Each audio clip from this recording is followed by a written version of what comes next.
ओम गुरु सत्ताय नमः। पंडित श्री राम शर्मा आचार्य वाङ्मय। रामायण की प्रगतिशील प्रेरणाएं, आस्तिकता प्रकरण। ईश्वर के 3 स्वरूप निराकार, साकार और अवतार। आइए पढ़ते हैं, सुनते हैं और समझने का प्रयास करते हैं। किस भगवान की किस प्रकार आराधना की जाए, इस गुत्थी को सुलझाती हुई रामायण ने ईश्वर को साकार और निराकार रूप में प्रस्तुत किया है। निराकार अर्थात चेतना की सतोगुणी प्रवृत्तियां, जो हमारे अंतःकरण में दिव्य भावनाओं एवं मस्तिष्क में दिव्य विचारणा के रूप में रहती है। विश्व व्यापी निराकार ब्रह्म सत्ता का संपर्क मानवीय चेतना के साथ इसी रूप में होता है। साकार ईश्वर इस समस्त ब्रह्मांड के विराट विश्व के रूप में दृष्टिगोचर होता है। लोक मंगल के लिए प्रादुर्भूत महान अभियानों एवं अपने आदर्शवादी क्रियाकलाप द्वारा जन साधारण का मार्गदर्शन करने वाले महामानवों के रूप में परमेश्वर का वर्णन किया गया है और उन्हीं की भक्ति करने की प्रेरणा दी गई है। ब्रह्मा का यथार्थ स्वरूप चेतनात्मक सर्वव्यापी सत्ता के रूप में है, जो इस विश्व का उद्भव, अभिवर्धन एवं परिवर्तन करने में निरत है। उसकी इन गतिविधियों को ही ब्रह्मा, विष्णु और महेश कहते हैं। मनुष्य में यह ईश्वरीय सत्ता इच्छा शक्ति, भावना, ज्ञान शक्ति, विचारना और क्रिया शक्ति, हलचल के रूप में दृष्टिगोचर होती है। इन्हीं तीनों को गायत्री, सावित्री और सरस्वती कहते हैं।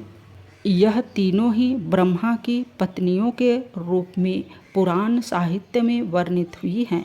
जो सर्वव्यापी है उसे निराकार होना चाहिए। रूप बनाने में तो एक देशीय होना पड़ेगा और उसकी सर्वदेशीय विशेषता समाप्त हो जाएगी। इसलिए मूलतः ब्रह्मा निराकार है, उससे निर्गुण भी कहते हैं। मनुष्य के संपर्क में जब वह व्यापक सत्ता जितनी मात्रा में आती है, उतने ही अनुपात में उसमें दिव्य भावनाएं, उत्कृष्ट विचारणाएं और आदर्शवादी क्रिया चेष्टाएं दृष्टिगोचर होने लगती है। इस निराकार भावना का दर्शन इन्हीं इच्छा, ज्ञान और क्रिया की दिव्यता के रूप में हो सकता है।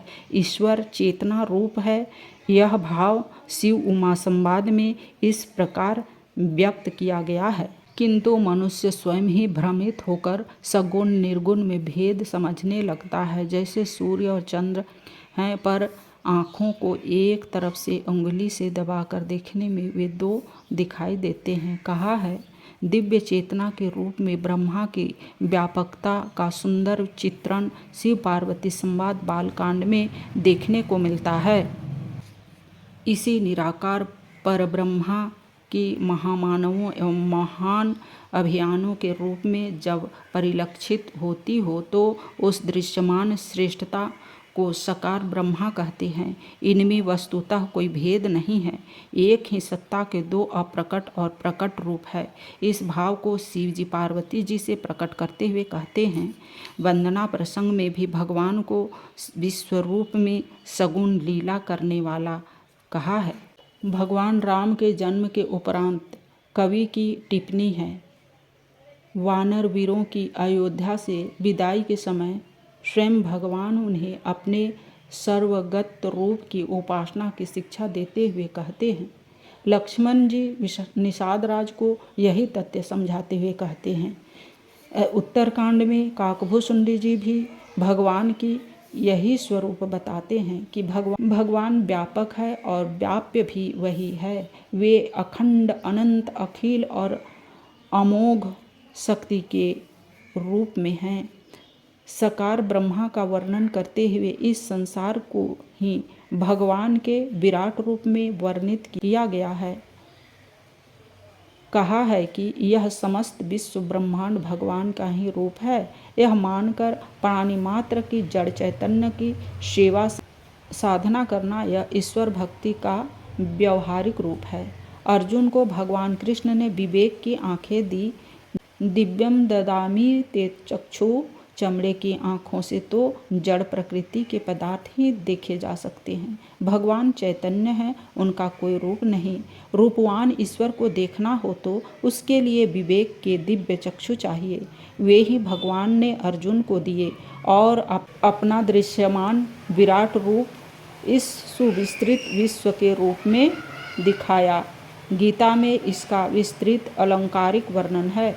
यशोदा को भी बालकृष्ण ने मिट्टी खाने के लिए धमकाए जाने पर अपना मुंह खोलकर यह विराट रूप दिखाया था और बताया था कि यदि ईश्वर का दर्शन करना हो तो नेत्रों से अथवा ध्यान में किसी कल्पित मानस आकृति से काम न चलेगा।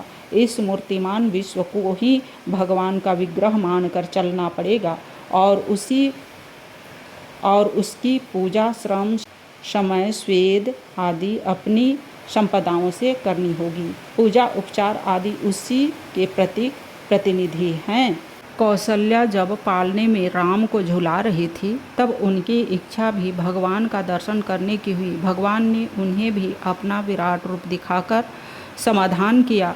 तब काकभूषुंडी जी की भी इच्छा थी। अयोध्या में जन्मे बालक राम को देखने से उनका समाधान न हुआ। तब उन्होंने भी अपनी सूक्ष्म बुद्धि से विश्वव्यापी विराट ब्रह्मा को देखा, संतोष प्राप्त किया। सती मोह प्रसंग तथा मंदोदरी द्वारा रावण का समझाने के प्रसंग में भी भगवान के विराट रूप का वर्णन मानस में मिलता है। भगवान की मूर्तियों में शिवलिंग और शालिग्राम के रूप में शिव एवं विष्णु की प्रतिमाएं पाई जाती है। यह गोलाकार पिंड इस गोल विश्व का ही प्रतीक है। विश्व मानव के रूप में ही विराट विश्व के रूप में ही दृश्यमान का साक्षात्कार किया जा सकता है। इस ईश्वर दर्शन के तथ्य को रामायण में भली प्रकार प्रस्तुत किया गया है। माता कौशल्या को जब भगवान ने अपना विराट रूप दिखाया था तब उसका वर्णन मानस में निम्नलिखित प्रकार मिलता है। काकभूषुंडी जी ने अखिल ब्रह्मांड के रूप में भगवान के दर्शन किए थे। मोह जनित सती को भगवान राम ने अपना विराट रूप दिखाया, जिसमें कण कण को जड़ चेतन राममय देखकर सती को महान आश्चर्य हुआ और उन्हें अपनी भूल ज्ञात हुई। गीता के 11वें अध्याय में और यजुर्वेद के पुरुष सूक्त में वर्णित भगवान के विश्व रूप का चित्रण रामचरितमानस के लंका कांड में भी आया है। मंदोदरी रावण के सामने कह रही है, भगवान को जड़ चेतन सब में व्यापक मानकर हर पदार्थ का श्रेष्ठतम सदुपयोग और हर प्राणी में भगवान की आभा ज्योतिर्मय देखकर उसके साथ सद्व्यवहार करना, यही विराट रूप मान्यता को कार्यान्वित करना है। रामायण इसी पथ पर चलने की जनसाधारण को प्रेरणा देती है। इस भाव को मानसकार ने वंदना प्रसंग में बड़ी सुंदरता से प्रस्तुत किया है। यही भाव दूसरे ढंग से काकभूषुंडी श्राप के प्रसंग में शिव जी के मुख से प्रकट हुआ है। निराकार और साकार का, निर्गुण और सगुण का भेद और विवाद बहुत समय से चला आता है और दोनों पक्ष अपने अपने समर्थन के लिए भारी खींचतान करते हैं। तुलसीदास जी ने दोनों का समन्वय किया है और दोनों में अंतर करने की बात को निरर्थक बताया है। पर ब्रह्म को निराकार मानकर उसे अपने भीतर सद्भावनाओं, सद्विचारनाओं एवं सत्प्रवृत्तियों के रूप में धारण करना, यह निराकार भक्ति हुई। विराट ब्रह्मा को संसार व्यापी मानकर सबके साथ सद्व्यवहार करना, यह साकार भक्ति हुई। दोनों एक दूसरे के पूरक हैं, इसमें विवाद का कोई कारण नहीं। साकार और निराकार ब्रह्मा की एकता ही संयुक्त संगत है। रामायण की यही मान्यता है। शिव पार्वती संवाद में यह तथ्य प्रतिपादित है। दोहावली में उल्लेख है, भगवान राम की स्तुति में संबोधन है। बालकांड में ही नाम रूप वर्णन प्रसंग में उल्लेख है। किष्किंधा कांड में शरद वर्णन के प्रसंग में यही भाव अलंकारिक रूप में प्रस्तुत किया गया है। ब्रह्मा के व्यक्त अव्यक्त रूप का स्पष्टीकरण मानस के प्रारंभिक प्रसंग में ही इस प्रकार मिलता है, अर्थात काष्ठ के भीतर रहने वाले और उसके जलते स्वरूप में प्रकट अग्नि वस्तुतः एक ही है। इसी प्रकार ब्रह्मा भी प्रकट और अप्रकट रूप में रहता है। निर्गुण सगुण की एक रूपता समझाते हुए शिवजी पार्वती जी से कहते हैं, प्रारंभिक वंदना प्रसंग में ही व्यक्त किया गया है। विराट ब्रह्मा विश्व मानव के अतिरिक्त भगवान का तीसरा स्वरूप अवतार के रूप में है। अवतार मूलतः युग की विसंगतियों का समाधान करने के लिए जनमानस को उभारने वाली दिव्य प्रेरणाओं के रूप में होते हैं। उस प्रेरणा का नेतृत्व जो महामानव करते हैं उन्हें लोग अवतारी महात्माएं कहते हैं। वे न केवल वाणी, लेखनी, प्रेरणा, मार्गदर्शन आदि से वरन अपने उज्ज्वल चरित्र से जनसाधारण में परिवर्तनकारी उत्साह उत्पन्न करते हैं। वे युग पुरुष के रूप में, संत सुधारक और शहीद के रूप में अपना चरित्र कृत्व उपस्थित करते हैं और जनमानस में अनुगमन की चेतना उत्पन्न करते हैं। उन्हें साकार ब्रह्मा या अवतारी महापुरुष कह सकते हैं। उनके अवतरण का प्रयोजन सामयिक विकृतियों का निराकरण करके सनातन धर्म परंपराओं की पुनः प्रतिष्ठापना करना होता है। वे असंतुलन को संतुलन में परिणत करती है, विकृतियों से संघर्ष करके सत्प्रवृत्तियों का पुनः प्रचलन करता है। अवतारों का यही उद्देश्य होता है। वे समय समय पर अनेक क्षेत्रों में अनेक रूपों में अवतरित होते हैं और आवश्यक अभियानों का नेतृत्व करके समय की पुकार को पूरा करते हैं। वस्तुतः कोई एक व्यक्ति कुछ भी नहीं कर सकता, चाहे वह कितना ही बड़ा या शक्तिशाली क्यों न हो। युग परिवर्तन जैसे बड़े प्रयोजन तो निश्चित रूप से जन सहयोग से ही संभव होते हैं। संघ शक्ति, जन शक्ति ही कोई बड़े उद्देश्य पूरे कर सकती है।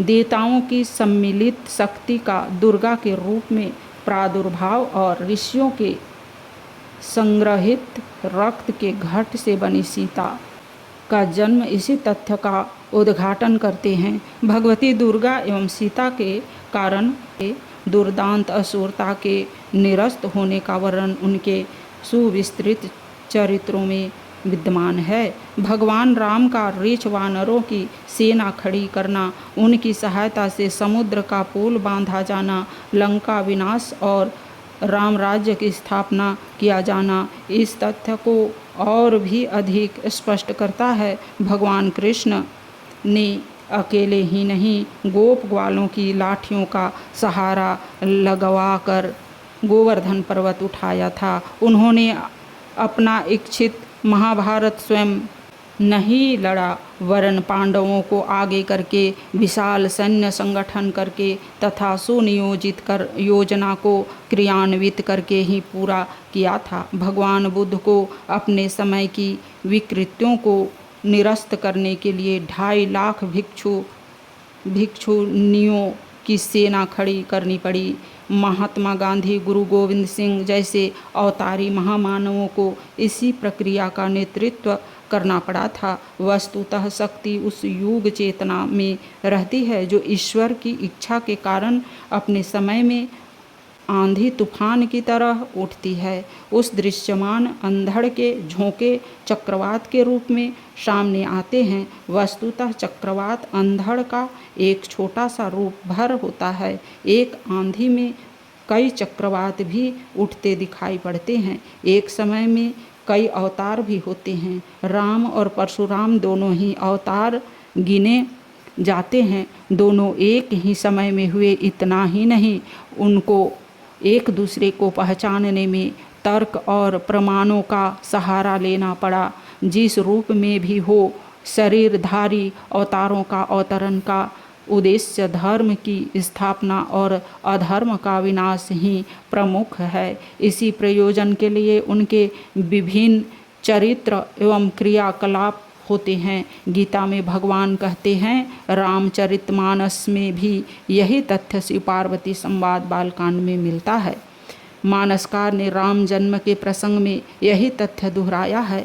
नाम महिमा प्रसंग में गोस्वामी जी बताते हैं, विभीषण से भगवान राम ने अवतार का उद्देश्य बताते हुए कहा, भगवान देवता, धरती माता, गौ सज्जनों के कल्याण करने के लिए अवतार लेते हैं और प्रभु परायण धर्मात्मा लोग अपना निजी सुख छोड़कर उनका साथ देने में तत्पर होते हैं।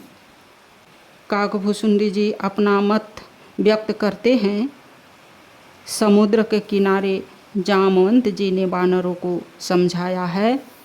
अनिति पीड़ित सज्जनों को आश्वासन देते हुए भगवान ने कहा कि उन्हें डरने एवं निराश होने की आवश्यकता नहीं। वे पृथ्वी का भार हल्का करने के लिए मेरा अवतार होगा और अनिति निरस्त होगी। आप लोग अपना मन छोटा न करें और निर्भयतापूर्वक अपना साहस बनाए रहें।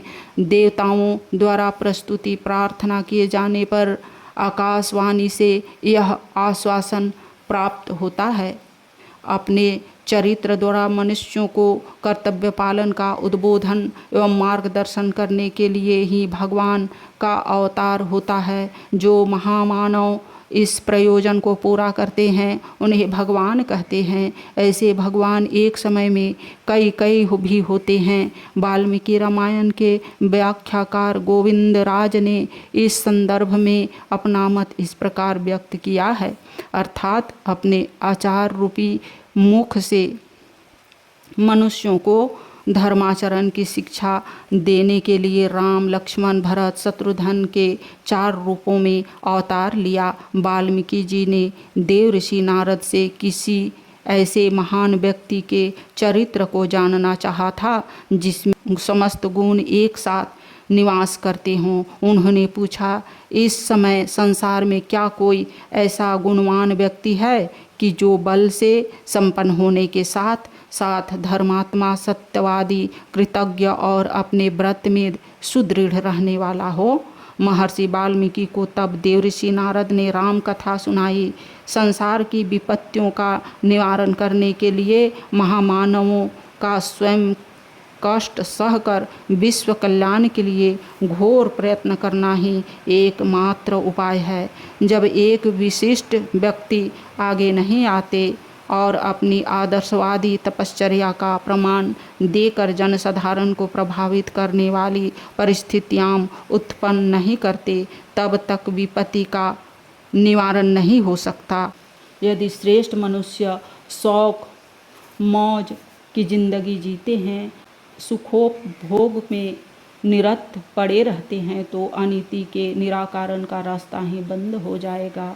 इस तथ्य को समझाते हुए देवता चाहते थे कि राम राजगद्दी का उपयोग न करे, वरन तपश्चर्या और संघर्षशीलता का रास्ता अपनावें। ऐसी परिस्थितियां उत्पन्न करने के लिए देवगण भगवती शारदा से प्रार्थना करते हैं कि वे इसके लिए उपयुक्त परिस्थितियां उत्पन्न करें। उन्होंने कहा, रामायण में भगवान के 4 रूपों का वर्णन किया गया है। पहला सर्वव्यापी नियंता पर ब्रह्म, दूसरा निराकार परमेश्वर, तीसरा साकार सगुण विराट परमात्मा, चौथा संतुलन करता अवतार। यह 4 भगवान नहीं वरन एक ही पर ब्रह्म सत्ता की 4 प्रक्रियाएं हैं जिनका रहस्योद्घाटन ब्रह्मा जी ने 4 वेदों के रूप में किया है। ओम शांति।